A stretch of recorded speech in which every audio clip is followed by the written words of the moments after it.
Welcome back to my channel. நான் உங்கள் Zakir Hussain, career guidance guru. தை மாசம் பிறந்துருச்சு.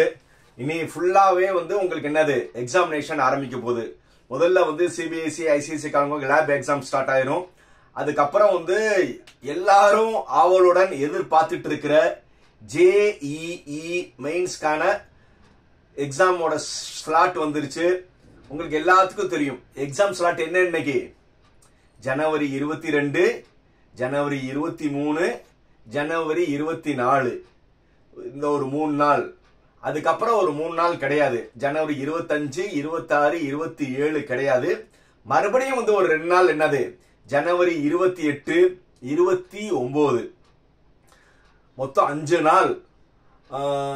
ஒரு நாளைக்கு 2 ஸ்லாட், 5 நாளைக்கு 5 × 2 10 ஸ்லாட்.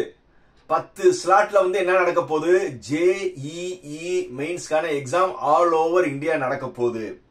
இப்போ எல்லா ஸ்டூடெண்ட்ஸ் அண்ட் பேரண்ட்ஸ்க்கு இருக்கிற கவலை, சார் 10 ஸ்லாட்ல நடக்குது, எந்த ஸ்லாட்ல கொஸ்டின்ஸ் ஈஸியா இருக்கும், எந்த இதுல கொடுத்து வச்சவங்க யாருக்கு கொஸ்டின்ஸ் டஃபா இருக்கும், இந்த மாதிரி நிறைய கேள்விகள் இருக்கு.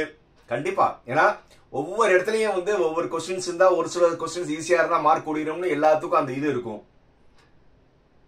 வீடியோக்குள்ள போய் டீடைலா பார்க்கலாமா?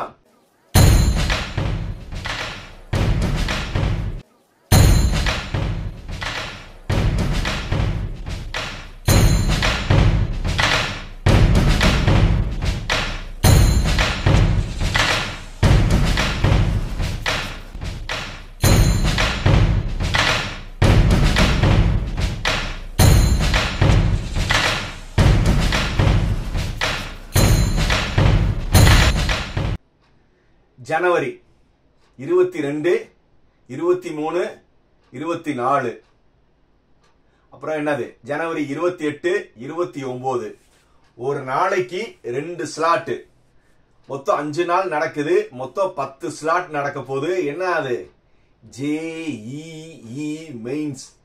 எல்லாத்துக்கும் கனவு என்னது? ஒரு பெரிய இன்ஸ்டிடியூஷன்ல படிக்கணும். ஐஐடி, என்ஐடி, சிஎஃப்டிஐ, இந்த மாதிரி IIIM, இந்த மாதிரி எல்லாத்துக்கும் நிறைய கனவுகள். ஒரு இந்தியால இருக்கிற டாப் இன்ஸ்டிடியூஷன்ல படிக்கணும். இந்த டாப் இன்ஸ்டிடியூஷன்ல படிக்கிறதுக்கு முதல்ல பேசிக் ஜேஇ மெயின் கிளியர் பண்ணணும். அதுக்கப்புறம் ஜேஇ அட்வான்ஸ் கிளியர் பண்ணணும்னு இது எல்லாத்துக்கும் தெரியும். எல்லாருமே ரொம்ப ரிகரஸா ப்ரிப்பேர் பண்ணிருக்கீங்க. ஆனா எல்லா பேரண்ட்ஸ் அண்ட் ஸ்டூடெண்ட்ஸ் ஃபோன் பண்ணி நிறைய டவுட்ஸ் கேட்கறாங்க.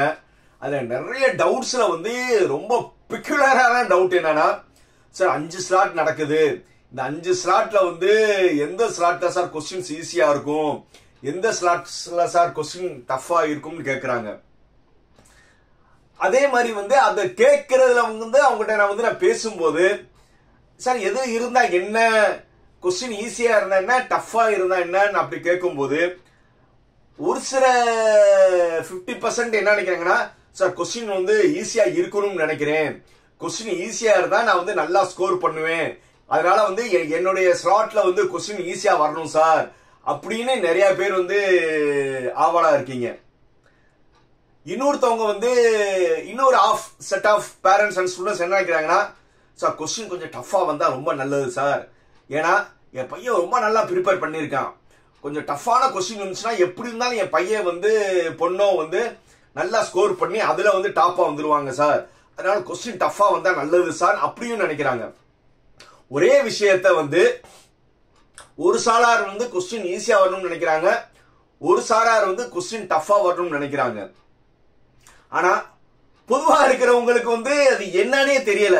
கொஸ்டின் ஈஸியா வர்றதுனால நல்லதா, இல்ல கொஸ்டின் டஃபா வர்றதுனால நம்மளுக்கு நல்லதா, நம்மளுக்கு எப்படி ரேங்க் கிடைக்கும், ரேங்க் கொஸ்டின் ஈஸியான கொஸ்டின்ஸ்ல ரேங்க் ரொம்ப ஈஸியா கிடைக்குமா, கொஸ்டின் டஃப்பான கொஸ்டின்ல அட்டென்ட் பண்ணி அதுல வந்தா நம்மளுக்கு ரேங்க் ஈஸியா கிடைக்குமான்னு இந்த மாதிரி நிறைய இருக்கு. இவங்க எல்லாத்துக்கும் நான் சொல்ல போறது இதுதான் உண்மை. ஆளுக்காரு ஒவ்வொரு ஸ்பெகுலேஷன்ல ஒவ்வொரு அசம்ஷன்ல இருப்பீங்க. ஒருத்தவங்க ஒவ்வொரு ஐடியா நீங்க நினைக்கிறதா சரின்னு நினைப்பீங்க.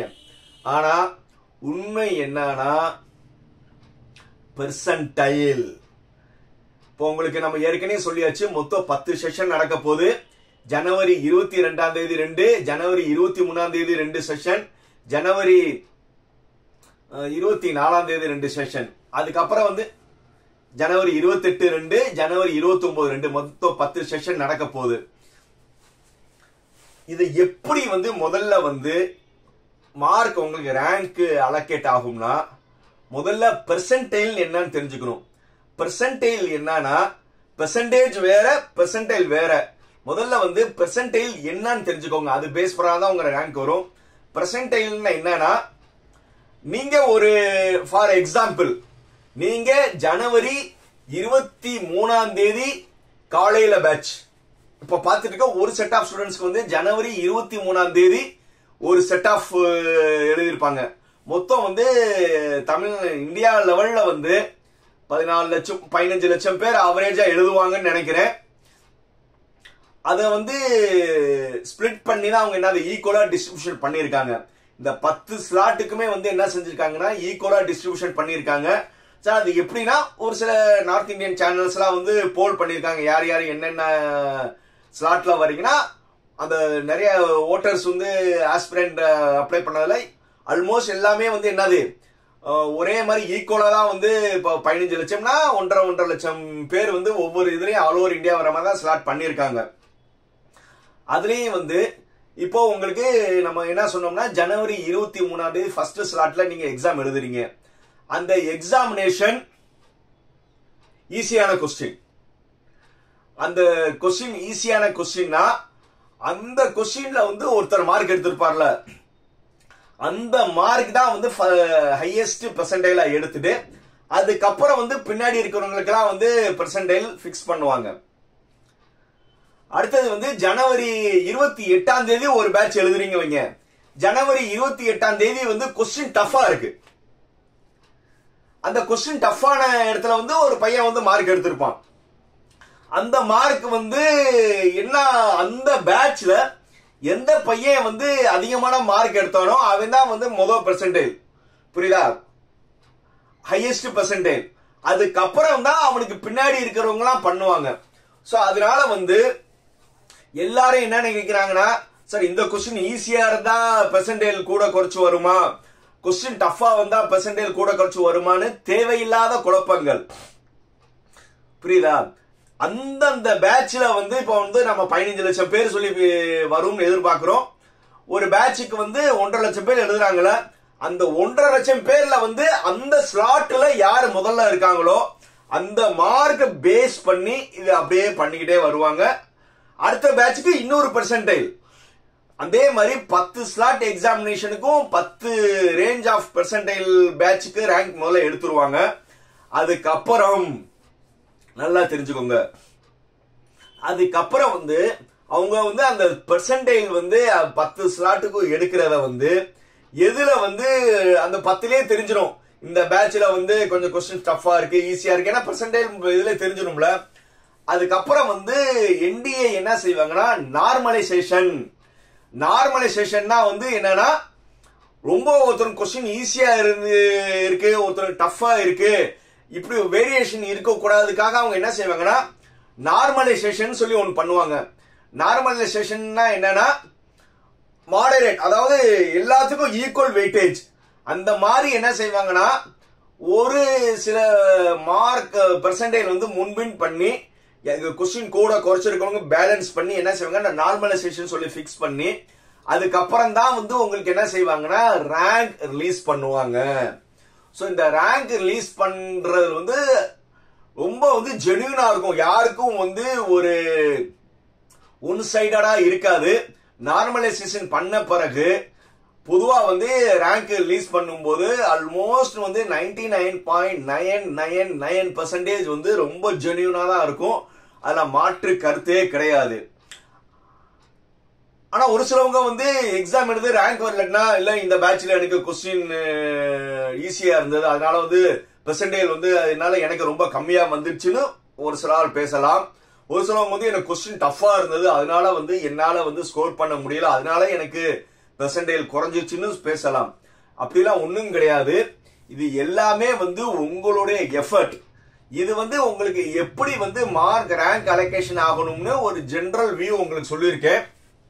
இன்னும் வந்து அடுத்தடுத்த வீடியோல வந்து எப்படி வந்து நீங்க வந்து ப்ரிப்பேர் பண்ணணும். ஏன்னா ரொம்ப நாள் கம்மியா இருக்கு. 22ஆம் தேதி ஆரம்பிக்குது, 29ஆம் தேதி முடியுது. இதுல சொல்ல மறந்துட்டேன். இதுல வந்து நிறைய பேர் வந்து ஒரு பெக்யூலரான கொஸ்டின்ஸ் கேட்கறாங்க. சார் 22ஆம் தேதி 23ஆம் தேதி கொஸ்டின்ஸ் கொஞ்சம் ஈஸியாகவும், கடைசியில 28 29 எழுதுறவங்களுக்கு கொஸ்டின்ஸ் டஃபா பண்ணுவாங்களா, அப்படி டஃபா இருக்குமா சார் அப்படின்னு சொல்லி ஒரு சிலர் கேட்கறாங்க. நீங்க அந்த மாதிரிலாம் நினைக்க வேணாம். நீங்க என்ன மாதிரி கொஸ்டின் ஈஸியா இருந்தாலும் டஃபா இருந்தாலும் மாடரேட் இருந்தாலும் பெர்சன்டைல் வச்சுதான் வந்து ரேங்க் பண்ண போறாங்க. அது போக வந்து கொஞ்சம் வந்து ரொம்ப டிஃபரன்ஸ் இருந்துச்சுன்னா நார்மலைசேஷன் பண்ணிடுவாங்க. அதனால வந்து யாருமே வந்து தவறான கணிப்பு நினைக்க வேணாம். இதுக்கு வந்து நீங்க என்ன செய்யணும்னா, நீங்க ரிக்ரெஸ்ஸா வந்து இப்போ ஒரே சிந்தனை தான். இப்போ ஜேஇ மெயின் எழுதுறவங்களுக்கு ஒரே எய்ம் என்னன்னா, நான் வந்து என்னுடைய பேட்ச்ல வந்து நான் நல்லா ஸ்கோர் பண்ணுவேன் சொல்லி நீங்க அதிகமான எஃபர்ட் எடுக்கணும். அந்த எஃபர்ட் எடுக்கிறதுக்கு நிறைய இருக்கு. நான் அடுத்தடுத்த வீடியோல உங்களுக்கு ஃபுல் டீடைல் சொல்றேன். மெயினா என்னன்னா, கொஞ்சம் தூக்கத்தை குறைங்க, மார்க் டெஸ்ட் நிறைய எழுதுங்க, புதுசா எதுவும் படிக்காதீங்க. என்ன சார் புதுசா படிக்காதீங்களா? ஆமா, இனிமே வந்து ஒரு வாரம் கூட கிடையாது. அதாவது ஃபர்ஸ்ட் 22ஆம் எழுத போறவங்களுக்கு நீங்க புதுசா எதுவுமே வந்து நீங்க ப்ரிப்பேர் பண்ணாதீங்க. புதுசா நீங்க படிச்சு கான்செப்ட் அனலைஸ் பண்றதோட பெட்டர் வந்து நீங்க ஏற்கனவே படிச்சத, ஏன்னா நிறைய சாப்டர்ஸ் இருக்கும். நீங்க ஒரு சில சாப்டர்ஸ் வந்து மேக்ஸ், பிசிக்ஸ், கெமிஸ்ட்ரி ஒரு சில சாப்டர் வந்து ரொம்ப நல்லா பண்ணியிருந்திருப்பீங்க. அந்த நல்லா பண்ணதுல வந்து நீங்க நல்லபடியா ஸ்கோர் பண்றதுக்கு முயற்சி பண்ணுங்க. தேவையில்லாம தெரியாத சாப்டர்ல வந்து நீங்க படிச்சு நேரத்தை ஸ்பெண்ட் பண்றதோட தெரிஞ்சதுல வந்து சூப் படிக்கிறது தான் புத்திசாலித்தனம். அதனால வந்து லாஸ்ட் மினிட்ல வந்து புதுசா நீங்க சாப்டர் எதுவும் பண்ண வேணாம்.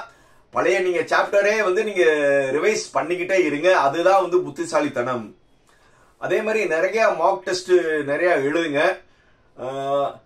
மெயினா எக்ஸாம் ஸ்லாட் உங்களுக்கு என்ன 9 to 12, 3 to 6 இந்த மாதிரி 2 ஸ்லாட்ல எக்ஸாம்ஸ் நடக்க போதில்ல. இந்த உங்களுக்கு என்ன டைம் உங்களுக்கு ஸ்லாட் வந்திருக்கோ நல்லா தெரிஞ்சுக்கோங்க. உங்களுக்கு என்ன டைம் ஸ்லாட் வந்திருக்கோ, மத்தியானம் 3 to 6 இருந்தானா மத்தியானம் 3 to 6 நீங்க மார்க் டெஸ்ட் எழுதி பழகுங்க. ஏன்னா பயாலஜிக்கல் வந்து நீங்க லேட் நைட் வரை தூங்கலாம். ஏன்னா இப்ப குளிர்காலம் வந்து நீங்க காலையில 7-8 மணிக்கு எந்திரிக்கலாம். அப்படி இருக்கும்போது வந்து நீங்க ஃபர்ஸ்ட் பேட்சா அமைஞ்சிட்டீங்கன்னா 9 to 12 நீங்க எக்ஸாம் எழுதி ஆகணும். நீங்க 7 மணிக்கு வரை தூங்கிட்டு அப்புறம் எந்திரிச்சு உங்க எல்லாமே செட் ஆகாது. அதனால வந்து நார்மல் 5 மணிக்கு எந்திரிச்சு இந்த பழக்கத்தை படுத்துங்க. ஃபர்ஸ்ட் பேட்ச் இருந்தா நீங்க மார்னிங் 5 மணிக்கெல்லாம் நீங்க எந்திரிச்சு நீங்க பாடி ரெகுலர் பண்ணீங்கன்னா 9 to 12 நீங்க 4-5 மார்க் டெஸ்ட் எழுதி பழகுங்க. அதே மாதிரி வந்து மத்தியான பேட்ச் இருக்கிறவங்க வந்து 3 to 6, ஏன்னா அந்த டயத்துல வந்து நீங்க மார்க் டெஸ்ட் எழுதி பறீங்கன்னா ஒரு பிராக்டிஸா இருக்கும். மார்க் டெஸ்ட்டுக்கு வந்து நிறைய கொஸ்டின்ஸ் வந்து ஆன்லைன்ல இருக்கு, நிறைய பேர் வந்து இது பண்றாங்க. அட்லீஸ்ட் வந்து ஒரு நாளைக்கு ஒரு 2 மார்க் டெஸ்ட் மணிக்கு குறைஞ்சது வந்து ஒரு 10 மார்க் டெஸ்ட் வந்து நீங்க பிராக்டிஸ் பண்ணிருங்க. ஏன்னா மார்க் டெஸ்ட் வந்து உங்களுக்கு ஒரு டைம் மேனேஜ்மெண்ட் நல்லா தெரியும். ஸோ அதனால நீங்க மார்க் டெஸ்ட் எல்லாருமே அட்டன் பண்ணுங்க. இன்னும் உங்களுக்கு நிறைய டீடைல் வந்து அடுத்தடுத்த வீடியோல சொல்றேன். இந்த வீடியோ பிடிச்சிருந்துச்சுன்னா லைக், கமெண்ட், ஷேர், சப்ஸ்கிரைப். உங்க ஃப்ரெண்ட்ஸ் அண்ட் ரிலேட்டிவ்ஸ்க்கு யார் யார் வந்து ஜேஇ மெயின்ஸ் எழுதுறாங்களோ அவங்களுக்கு எல்லாத்துக்குமே வந்து இந்த வீடியோவை ஷேர் பண்ணுங்க. பாய்.